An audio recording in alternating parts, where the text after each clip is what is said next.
As most of you know, uh, I spent 25 years in prison, and I don't really like to talk about it because it wasn't a very pleasant experience. It's always a depressing experience. But I managed to escape, and escapes are always thrilling and exciting, and they do make good stories. So I thought I'd share with you the story of my escape. In my original state of non-dual wholeness, I didn't even know that I existed. And then one day, ignorance appeared and told me that I was born and that the particular meat tube that was clinging to me was me. It also said that the two big people continually watching me were my parents. For reasons that were not obvious, I began accepting further information about myself day after day, and thus I built up a whole fake personality only because I believed that I'd been born.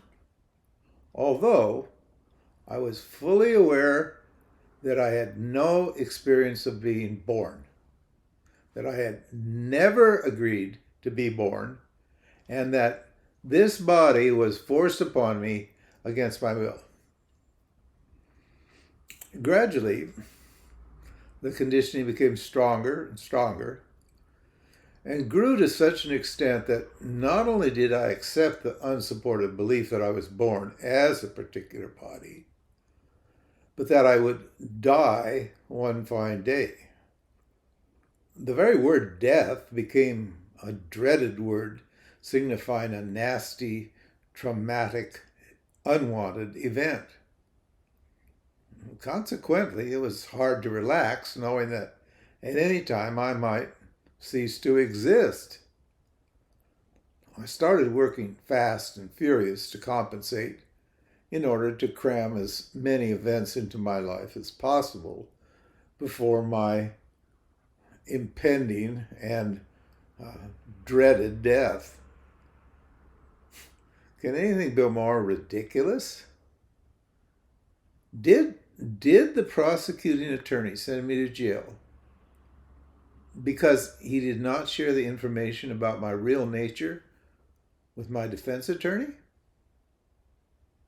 Come to think of it, why didn't the court supply me with a court appointed attorney as required by law?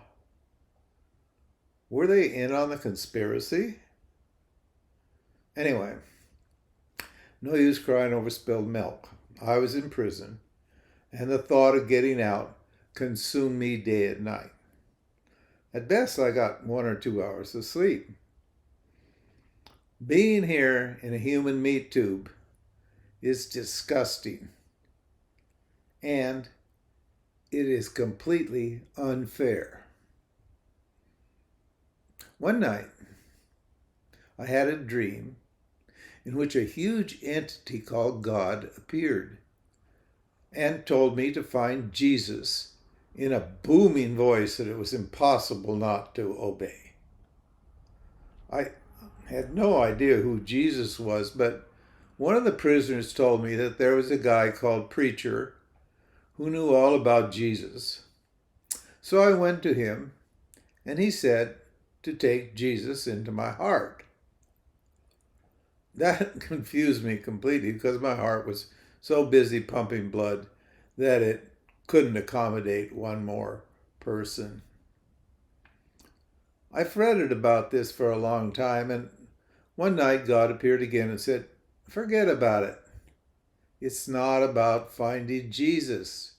It's about getting you out of jail." He mentioned something about the idea of waiting until I die, but I didn't catch his meaning, and it didn't matter because he said, "Just get a big Jesus poster from the prison shop and tack it up on the wall behind your bed." It was no use second guessing God, so I did what he said. He also said something that made me think that the idea of salvation wasn't correct. But this whole thing about God was very confusing, so I let it slide. Anyway, it was strange, but things started looking up once the Jesus picture was up on the wall. The guards quit menacing me, and one actually started smiling and doing small favors for no obvious reason. My friend in the prison yard said they thought I was a model prisoner because I wasn't always making their lives difficult. But I noticed that the other Jesus freaks were always fighting with the Muslim guys who hated Jesus. The Muslims claimed they loved some guy named Allah, who they said was the only God. Of course, the Jesus freaks didn't like that, so they fought all the time, and sometimes people died. I started to get the feeling that something that nobody here understood was actually happening. So I prayed to God to send me a message about how to proceed. Maybe there is more to life than living happily in prison. Then, one night, God appeared and said, "Get a spoon from the prison kitchen and bring it to your cell." It wasn't hard to get kitchen duty, where there are plenty of cooking utensils, because nobody wanted hard work. Unfortunately, they inventoried every portable item before and after each shift, so I needed a way to hide the spoon. So I asked God what to do. He said, "Put it where the sun never shines," and suggest that somebody probably miscounted when they ask. They're so stupid and lazy, they will accept your suggestion.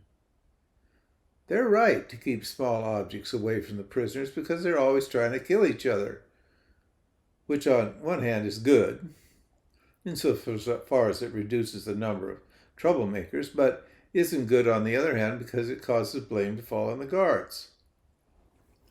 I was starting to get an idea of God's peculiar way of thinking. He seemed to be on both sides at the same time. God also said it was okay to steal if it was good for a good purpose. In this case, beating a wrongful conviction. I was confused at first about his description of the hiding place, but after a bit of contemplation, I realized that God wasn't vulgar and had a good sense of humor. Seems he is not only all-powerful, but he's also just a regular guy. Anyway, sure enough, they wouldn't let us go until the spoon was accounted for, and they quickly got ugly and started threatening us. So I suggested that maybe it was due to a miscount, which they immediately accepted. It seems that God is always one step ahead of humans, even though the humans are very clever. So I got the spoon to the cell as instructed and waited for further instructions, which came shortly afterward. He, meaning God, was starting to get friendly and quit power tripping me. He gave me a bit of intelligent advice also. He said, "When doing evil, avoid punishment. You need to sin intelligently. Don't indulge in magical thinking." I realized that although getting out of prison was good from my point of view, it was not so good from the guard's point of view. More zero-sum thinking.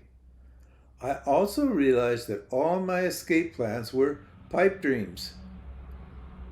When they lock you up here on Earth, they really lock you up. He said, "Getting out of prison is hard work. It takes time. All unplanned escapes are temporary. You may imagine you are out, but you will soon discover that you're still in. Again, more zero-sum talk.